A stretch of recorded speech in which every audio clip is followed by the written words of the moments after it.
हिंदी में यूपीएससी की तैयारी से संबंधित प्रोग्राम्स को देखने के लिए सब्सक्राइब करें स्टडी IQ IAS हिंदी। नमस्कार, स्टडी IQ IAS हिंदी में आपका स्वागत है। मैं विरद एक बार आपके समक्ष फिर से हाजिर हुआ हूं। दोस्तों, आज 1 जुलाई है और आप में से बहुत सारे लोग यूपीएससी की प्रिपरेशन जी जान से करने में जुट चुके होंगे। मैं भी कुछ दिन पहले स्टडी IQ IAS हिंदी का प्रयागराज का जो ऑफिस है वहाँ पर एक सेमिनार में उपस्थित हुआ था। कई सारे प्रश्न थे, कई सारे उत्तर दिए गए, बहुत सक्सेसफुल सेमिनार रहा। तो प्रयागराज वाले लोग जितने भी विद्यार्थी थे उनको तो लाभ मिला। बहुत सारे प्रश्न थे, उनमें से एक प्रश्न था जो बार बार लोगों को परेशान कर रहा था। वो ये था कि सर जॉब के साथ तैयारी कैसे करें। तो मैं आप लोगों को यहाँ पर आज इसी पॉइंट पर डिस्कशन करने आया हूँ, क्योंकि ये समस्या अन्य सभी लोग, जो लोग ऑनलाइन वर्टिकल में हैं, जो लोग दूसरे शहरों में हैं, हर जगह ये परेशानी आ रही होगी। बहुत सारे लोग जॉब में हैं और वो यूपीएससी क्लियर करना चाहते हैं। तो क्या जॉब यूपीएससी के लिए, यूपीएससी की प्रिपरेशन के लिए हर्डल है या फिर एक अपॉर्चुनिटी है? इस विषय पे हम चर्चा करेंगे। और अगर जॉब के रहते हमें अगर यूपीएससी क्लियर करना है तो कैसे किया जा सकता है, उसके ऊपर थोड़ा सा डिस्कशन करेंगे। देखिए, सबसे पहली बात तो यह है कि यूपीएससी एक ऐसी संस्था है जो लोक सेवकों के लिए भर्ती का आयोजन कराती है। लोक सेवक यानी कि इस देश में रहने वाले जो लोग हैं उनकी जो लोग सेवा कर सकें, उनको समझ सकें, उनके लिए सर्विसेज प्रोवाइड करा सकें, इन्हीं को लोक सेवक कहते हैं। और जब आप बात करते हैं कि आप पहले से ही नौकरी में हैं यानी सर्विसेज में हैं, तो डेफिनेटली आप किसी न किसी सेक्शन में अपनी सेवाएं प्रदान कर रहे हैं। और वो सेवाएं हैं किसके लिए? अल्टीमेटली अगर आप उसको देखेंगे तो वो अल्टीमेटली लोगों के लिए ही हैं। चाहे आप मेडिकल डिपार्टमेंट में हैं, चाहे आप एजुकेशनल डिपार्टमेंट में हैं, या किसी दूसरे मैनेजमेंट डिपार्टमेंट में हैं, टेक मैनेजमेंट में हैं, IT में हैं, बिजनेस कर रहे हैं, खुद का कुछ भी कर रहे हैं, अल्टीमेटली क्या कर रहे हैं? आप सेवा कर रहे हैं। तो यहां से मुझे ऐसा समझ में आता है कि जब आप नौकरी में हैं, अब नौकरी आप क्यों कर रहे हैं ये भी आपको तलाशना होगा, अपने मन में, अंतर मन में सोचना होगा कि आप नौकरी कर क्यों रहे हैं। आप नौकरी कर रहे होंगे, आप में से ज्यादातर लोग जो यूपीएससी की प्रिपरेशन करना चाहते हैं कम उम्र के हैं और अभी नौकरी कर रहे हैं। तो ऐसी पॉसिबिलिटी है, मैं हमेशा ये नहीं कह रहा हूं कि यही होता है, पर ऐसी पॉसिबिलिटी है। जितने लोगों की ये पॉसिबिलिटी है कमेंट सेक्शन में जरूर कमेंट कीजिएगा कि हाँ, ये मेरे साथ भी हो रहा है। आप में से ज्यादातर लोग नौकरी इसलिए करते हैं क्योंकि आपके परिवार या आपकी फाइनेंशियल नीड बन रही है। अब उस फाइनेंशियल नीड को हावी ना होने देने के लिए आपको निस्संदेह जो है किसी न किसी अल्टरनेटिव्स की आवश्यकता होती है, और आप उसे जॉब या फिर दूसरी प्रकार की जो नौकरियां हैं उनसे फुलफिल करते हैं। तो एक तो ये है जिसकी वजह से जो एस्पिरेंट बनना चाहते हैं यूपीएससी के और वो ऑलरेडी किसी न किसी जॉब में है, क्योंकि उन्हें अपनी जिम्मेदारियां उठानी हैं, अपने घर की जिम्मेदारियां उठानी। अगर आप इस बात से सहमत हैं और आप इस तरह की सोच के कारण ही नौकरी कर रहे हैं तो जरूर एक बार बताइए। दूसरा इसलिए होता है, दूसरे लोग भी होते हैं जो नौकरी में होते हैं, वो प्राइवेट या गवर्नमेंट ऑर्गेनाइजेशन में होते हैं ज्यादा। जैसे मान लेते हैं कोई गवर्नमेंट ऑर्गेनाइजेशन में हुआ, वो सेलेक्ट हुआ है किसी न किसी प्रोसेस से, बैंक में, SSC में, या किसी दूसरे प्रकार की लोअर सबऑर्डिनेट सर्विसेज हैं या सबऑर्डिनेट सर्विसेज हैं। ऐसी बहुत सारी जॉब्स में वो ठीक ठाक पढ़ाई में होते हैं, कंपटीशन बीट करते हैं और वो सेलेक्ट हो जाते हैं। जैसे उदाहरण के तौर पे मान लेते हैं कि आप में से कोई राजस्व विभाग में कहीं लेखपाल के पद पर भर्ती है। इस तरह के किसी पद पर आप लोग हैं तो आप भी कमेंट कीजिए कि हाँ सर, हमारी भी ये समस्या है। तो इस तरीके की जॉब में होते हैं आप। तो अब आपने तो गवर्नमेंट जॉब में ही हैं और आप तो और ज्यादा अच्छे तरीके से लोक सेवा कर रहे हैं। हालांकि लोगों के एक वर्ग की सेवा कर रहे हैं एक अलग बात है, पर है तो लोक सेवा ही। ऐसे ही आपको यहां भी करनी है। तो अब आपके मन में इच्छा आती है कि हमें और बड़ा अधिकारी बनना है, ठीक है। तो मैंने ये 2 तरीके के सेक्शंस तो आपको एटलीस्ट बताए ही। इसको एक और सेक्शन में डिवाइड कर सकते हैं, वो ये है कि हम प्राइवेट जॉब करते हैं और प्राइवेट जॉब्स में अपने अपनी सुविधा के अनुसार लोग जॉब चुनते हैं, अपनी अपनी काबिलियत के अनुसार जॉब चुनते हैं। कभी कभी आपकी इच्छा थी कि हमें जॉब करनी है और आपने सही टाइम पे जॉब करनी शुरू कर देते हैं, और फिर बाद में आपको लगता है कि हमें यूपीएससी क्रैक करने की हमारे अंदर क्षमता है, तो आप उससे भी देना चाहते हैं।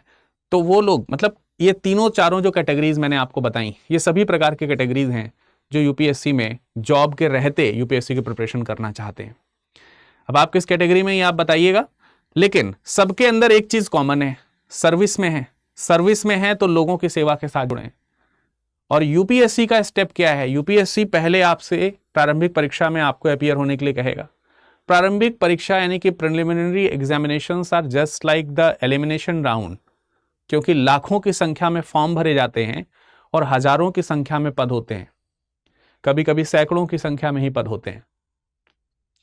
तो उन लाखों में से हजारों का चयन करने के लिए स्टेप्स तो जरूरी हैं ही।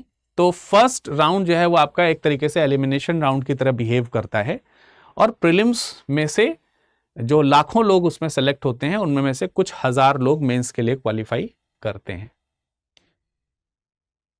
मेंस इसीलिए उसके जो मार्क्स हैं वो मेरिट में संभवतः नहीं जोड़ते हैं, इसलिए मैं मेंस जो परीक्षा हो रही है, मुख्य परीक्षा जो हो रही है, उसके ही अंक आगे जाकर के जोड़े जाते हैं मेरिट में, क्योंकि आप एलिमिनेशन राउंड से तो आ गए। अब आप एक सीरियस कैंडिडेट हैं यूपीएससी के लिए। Those candidate who has qualified for mains, definitely we can say कि वो कुछ सीरियस कैंडिडेट हैं। अब उन सीरियस कैंडिडेट्स में हमको, यानी कि यूपीएससी को केवल क्या चयन करना है? एलिजिबल कौन है, कैपेबल कौन है, कैलिबरेट किसके अंदर ज्यादा है, कैलिबर किसके अंदर ज्यादा है, किसके अंदर हम कैलिबर डाल सकते हैं, किसके अंदर हम इंप्रूवमेंट देख सकते हैं, कौन योग्य हो सकता है लोगों के। बस अब उसे इतना तलाशना है। उसने ये तलाश लिया है कि कौन सही नहीं है इस दिशा में, इस दशा में कौन सही है, कौन सीरियस है, वो तो आ गया उसके पास। अब उसमें से योग्य कौन है, बस उसे उतना छांटना है। इसके लिए प्रीलिम्स का एग्जामिनेशन है, और माफ कीजिएगा, मेंस का एग्जामिनेशन है। और मेंस में 2 राउंड हैं। एक लिखित परीक्षा का है कि तुम्हारी लिखने की शैली कितनी अच्छी है, और तुम्हारी फिर पर्सनैलिटी कैसी है, इसको जांचने के लिए बाद में पर्सनैलिटी टेस्ट है, जिसको हम लोग इन जनरल इंटरव्यू कहते हैं। अब वो जो इंटरव्यू है वो पर्सनैलिटी टेस्ट है। अब आप खुद सोचिए कि आप सर्विस में हैं, और अगर आप बेहतर सर्विस प्रोवाइड कर रहे हैं अपनी नौकरी में, तो काफी हद तक ये चांसेस हैं कि आपकी पर्सनैलिटी ग्रूम हो रही होगी, या हो चुकी होगी। ये डिपेंड करता है कि आपने कितने साल नौकरी कर ली है। अब सोचिए किसी ने 4-5 साल नौकरी करी हुई है, किसी ने 2-3 साल नौकरी करी हुई है, उसके अंदर पर्सनालिटी डेवलपमेंट हुआ होगा। और वो पर्सनालिटी डेवलपमेंट जिसमें वो अपने ऑफिस स्टाफ से, अपने सीनियर से, अपने कलीग से, अपने सिमिलर रैंक के लोगों से, अपने जूनियर से, सबसे उनसे बात करना, उनकी प्रॉब्लम्स को सुनना, सीखना, समझना और उनसे आगे बढ़ना सीखा होगा। कुछ लोग जो फील्ड वर्क करते हैं, उन्होंने फील्ड में लोगों से कम्युनिकेट करना सीखा होगा। तो ये सारी चीजें इंप्रूवमेंट का पार्ट हैं, एंड डेफिनेटली ये सारी चीजें कहीं ना कहीं आपके लिए हेल्प करेंगी जब आप यूपीएससी की प्रिपरेशन करते हैं। तो मेरा ऐसा मानना है कि इसको चिंता के तौर पर नहीं लेना चाहिए कि यूपीएससी की तैयारी कैसे करें जब हम जॉब में हैं। लेकिन एक चीज कॉमन है जो सभी जॉब में होने वाले लोगों के लिए प्रॉब्लम क्रिएट करती है। तो देखिए, पॉजिटिव चीज मैंने आपको पहले बता दी, इसलिए बता दी कि पॉसिबिलिटीज हैं, एंड डोंट बी डीमोटिवेटेड कि if I am engaged in फला फला services and jobs, then how can I prepare for the UPSC prelims, मतलब यूपीएससी बेसिकली आईएएस एटसेट्रा। तो इन सब चीजों के लिए ही मैंने आपसे कहा कि भाई इजी तो है, इसमें कोई दो राय नहीं है। अब आपको करना यह है कि टाइम मैनेजमेंट करना है। और एक चीज और बता दें, जो सर्विसेज में होते हैं उनको टाइम मैनेजमेंट करने में प्रॉब्लम भी नहीं आती, क्योंकि जो भी सेवा प्रदान कर रहे हैं, जो जॉब कर रहे हैं, वो टाइम पे तो जॉब करते ही हैं, उनको टाइम मैनेजमेंट तो अच्छे से आता ही है। अब ये एक अलग बात है कि आप शैतानी कर रहे हैं जॉब के समय, नॉन सीरियस तरीके से जॉब कर रहे हैं, तो फिर यार यूपीएससी में भी प्रॉब्लम आने की बात है। मैं उन लोगों के लिए बात कर रहा हूं जो बड़ी ईमानदारी से जॉब भी करते हैं और जो बड़ी ईमानदारी से यूपीएससी की प्रिपरेशन करना चाहते हैं, तो उनको कभी भी टाइम मैनेजमेंट करने में दिक्कत नहीं आती। जब आपके अंदर जज्बा है तो कर ले जाएंगे। दूसरी चीज है आईक्यू। मेरा ऐसा बिलीव है कि जो लोग जॉब में होते हैं उनका, जैसे जो कैंडिडेट है जो शुरुआत से, मतलब बिगनर है एक तरीके से, न्यू कमर है एक तरीके से यूपीएससी की प्रिपरेशन के लिए, तो उसकी तुलना में एक जॉब जिसने 1-2 साल जॉब कर रखी है वो थोड़ा ज्यादा मैच्योर होता है। वो टाइम मैनेजमेंट अच्छे से सीख सकता है, जो इस यूपीएससी एग्जाम की जो विशेष तरीके की जो हर्डल्स हैं, उन हर्डल्स को एटलीस्ट सही तरीके से समझता है। फॉर एग्जांपल कि बहुत सारे जो बिगनर्स होते हैं उनकी यूपीएससी को लेकर के प्रॉब्लम यही होती है कि सर कितना पढ़ना है, कहां से पढ़ना है, क्या पढ़ना है। मुझे लगता है कि एक जॉब वाला जो स्टूडेंट होगा या जॉब वाले जो एस्पिरेंट होंगे, उनके अंदर इस चीज की क्लियरिटी जल्दी आ जाएगी। क्षमता सोच समझ की जो क्षमता है वो विकसित हो चुकी होती है, क्योंकि वो सिलेबस देखोगे आपको पता चल जाएगा कि हमें क्या पढ़ना है क्या नहीं पढ़ना है। तो जो टाइम वेस्ट हो जाए, जैसे हम नॉर्मल कैंडिडेट्स के लिए कहते हैं कि यार 8-10 घंटे तो आपको पढ़ना ही है, जॉब वाले स्टूडेंट के लिए हो सकता है कि वो 8-10 घंटे ना होकर के 4-5 घंटे हो जाए। सटीक पढ़ना है, पेशेंस के साथ पढ़ना है, डेडिकेशन के साथ पढ़ना है। तो ये सारी चीजें एक नॉर्मल कैंडिडेट के लिए भी रिक्वायर्ड होती हैं और उन कैंडिडेट्स के लिए भी रिक्वायर्ड होती हैं जो जॉब में है। बट जॉब में जो है उसके पास में खोने के लिए समय नहीं है। जो बिगनर हैं और जो जॉब में नहीं है उनके पास खोने के लिए समय है। मतलब सीरियस कैंडिडेट भी थोड़ा बहुत कर लेगा, थोड़ा समय वेस्ट, तो उसका कोई नुकसान नहीं होने वाला है। लेकिन जो जॉब में उसके पास समय ही नहीं है, वेस्ट क्या करेगा वो। एक 8 घंटे या 9 घंटे की आप नौकरी करते हैं, 8 घंटे की नौकरी करते हैं, 9 घंटे इसलिए बोल रहा हूं कि ठीक है आने जाने मैनेज करने में समय लग जाता है, 8-9 घंटे तो आप एंगेज्ड हैं। अब आपके पास जो समय बच रहा है उसमें 4-5 घंटे आपको पढ़ना ही है। तो आप इसमें आप एक तो ये टाइम मैनेजमेंट करो 5 घंटे वाला कम से कम। दूसरी बात है कि आप माइंड से अपने आप को रिलैक्स फील कराओ कि यार आप कॉन्फिडेंस लेकर के आओ कि आप जब जॉब में हो और चीजें मैनेज करते हो तो आपके लिए यूपीएससी मैनेज करना कोई बड़ी बात नहीं है। तीसरी बात है कि आप विश्वास रखो कि आपको सिलेबस डेफिनेटली अच्छे से समझ में आएगा अगर आप डेडिकेशन दिखा रहे हैं तो। अगली बात है कि आप डेडिकेशन हो आपके अंदर यूपीएससी के प्रति, तो ही जॉब में रहते आप नौकरी करते हुए आप यूपीएससी के प्रिपरेशन के लिए आगे बढ़ें, वरना नहीं सही तरीके से आप नौकरी कर पाएंगे, ना ही सही तरीके से प्रिपरेशन कर पाएंगे। डेडिकेशन जरूरी है। 4 घंटे निकाल पा रहे हैं तो निकलने ही चाहिए 4 घंटे, 5 घंटे निकाल पा रहे हैं तो निकलने ही चाहिए 5 घंटे। इसके अलावा आप अपने नोट्स को लेकर के कुछ चीजों को चेंज कर सकते हो। जैसे नॉर्मल कैंडिडेट्स और आप जो जॉब कर रहे हैं उनके कैंडिडेट्स की बात करते हैं। अगर आप जॉब करते हो तो आपके नोट्स बनाने की क्षमता थोड़ी डिफरेंट हो सकती है। जैसे आप बहुत ज़्यादा आप किताब लेकर के नहीं बैठ सकते, बहुत ज़्यादा सुंदर सुंदर नोट्स बनाने के लिए आपके पास टाइम नहीं है। जैसे आप स्टडी आईक्यू में जुड़ते हो, जैसे इस कोर्स में आप जुड़ते हो, तो इस कोर्स में आपको हैंड रिटन नोट्स मिल जाते हैं, तो आप उन हैंड रिटन नोट्स का फायदा उठाइए। आप पढ़ते समय अपने ऑडियो नोट्स बना लीजिए, उनको सुनते हुए चले जाइए। जॉब में जाते होंगे रास्ते में, या फिर थोड़ा बहुत समय मिलता होगा, आधे घंटे पौन घंटे का। कुछ लोगों की जॉब ऐसी होती है जिसमें थोड़े ही वर्क होते हैं, डेस्क ऑफिस या बैक ऑफिस के जॉब्स होते हैं, कई बार ऐसे होते हैं कि उसमें आपको कई बार समय मिल जाता है, लेकिन कॉपी किताब तो लेकर नहीं बैठ सकते ऑफिस में, तो थोड़ा ऐसी तरह मोबाइल में ही पढ़ लिया या ऑडियो से ही सुन लिया। इस तरीके की चीज़ों को ले करके आप अपनी प्रिपरेशन कर सकते हो अगर आप जॉब में हैं तो। आई होप कि आपको समझ में आया होगा कि आप जॉब में रहते हुए भी अच्छे से तैयारी कर सकते हैं और ये सारी चीज़ों का इस्तेमाल करके आप तैयारी कर सकते हैं। अब चलते चलते एक चीज़ मैं आपको बता देना चाहता हूं कि जो लोग 2025-26 की तैयारी कर रहे हैं, 8 जुलाई से एक नया बैच यहां पर शुरू होने वाला है। 8 जुलाई से जो नया बैच शुरू होने वाला है वो आप देख सकते हैं, ये शाम का 6 बजे का बैच है। और ये जो शाम का 6 बजे का बैच है ये हिंदी में पॉलिटी विषय के साथ शुरू हो रहा है। अमरेंद्र पांडे जी शुरू करेंगे। इसमें मैं आपको इतिहास पढ़ाऊंगा, ठीक है, मैं आपको इतिहास इसमें पढ़ाते हुए दिखाई दूंगा।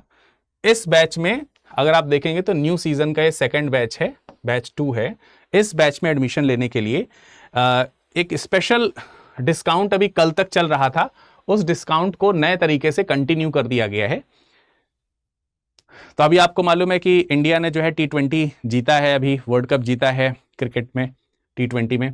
तो उस विक्ट्री की खुशी में आप देखेंगे कि यूपीएससी लाइव जो है हमारे पास में चल रहा है। यूपीएससी के लिए जो लाइव बैचेस हैं उसके लिए ये सेल लाइव है, और इस सेल का लाभ उठा सकते हैं अगर आप विरत लाइव कोड का इस्तेमाल करते हैं। 25,999 में आपको ये मिल जाएगा with the set of 18 books. और आप अभी तक ये कोर्स 30,000 में खरीदते थे, 30,000 में ये बैच आप खरीदते थे। अब यही बैच आपको 29,999 में मिल जाएगा। तो बिल्कुल देर नहीं करनी है, तुरंत इसमें जो है आपको क्या करना है, 3 जुलाई का इस्तेमाल, 3 जुलाई तक इसकी वैलिडिटी है, तो 3 जुलाई से पहले आप इस बैच में एनरोल कर लें। 8 जुलाई से बैचेस शुरू हैं, लेकिन 8 जुलाई तक इसकी जो फीस है वो बढ़ जाएगी। एडमिशन कैसे लेना है ये एक बार उसको भी दिखा देते हैं। आपको studiiq.com टाइप करना है, ठीक है। StudyIQ पे जाएंगे आप, नीचे जब थोड़ा सा स्क्रॉल करेंगे तो यहाँ पर आएगा एक्सप्लोर कोर्सेज, कोर्स को एक्सप्लोर कीजिएगा। और कोर्स को जब आप एक्सप्लोर करेंगे तो यहाँ पे कोर्स आपको दिख जाएगा, इस पर क्लिक करना है आपको। फिर यहाँ पर बाय नाउ का ऑप्शन आएगा। आई सजेस्ट कि बाई करने से पहले आप यहाँ पर जो चीज़ें दी हैं इसको ठीक तरीके से पढ़ लें, और यहाँ पर आप PDF भी डाउनलोड करके पढ़ सकते हो आसानी से। फिर आप बाय नाउ पे आप क्लिक करोगे, 4 ऑफर्स अवेलेबल होंगे, इस पर क्लिक करना है, बट ऑफर एक भी लगाना नहीं है, क्योंकि इसी को क्लिक करने से नीचे कूपन कोड का जगह आएगा। कूपन कोड में आप VIRADLIVE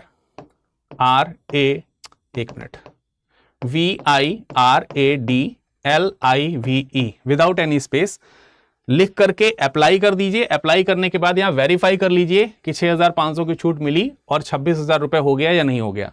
जब हो जाए तब आप आगे बढ़ेंगे, बाय नाउ करेंगे, और यहाँ पर अपनी डिटेल फिल करने के साथ साथ यहाँ पर क्लिक करके हिंदी लैंग्वेज सेलेक्ट करके आप बाय कर सकते हैं, और ऑप्शनल भी यहाँ से चयन कर सकते हैं, तो 12,499 में आपको ऑप्शनल मिल जाएंगे। इतना प्रोसीजर आपको करना है और उसके बाद आपको आसानी से यहाँ पर सारी चीज़ें मिल जाएंगी। आई होप कि आपको आज का सेशन अच्छा लगा होगा। कोई भी प्रॉब्लम है तो virad.dubey इस नाम से टेलीग्राम या इंस्टाग्राम या @studiiq.com लिख करके हमें मेल कर दीजिएगा। आपका समय शुभ हो। धन्यवाद। हिंदी में UPSC की तैयारी से संबंधित प्रोग्राम्स को देखने के लिए सब्सक्राइब करें StudyIQ IAS हिंदी।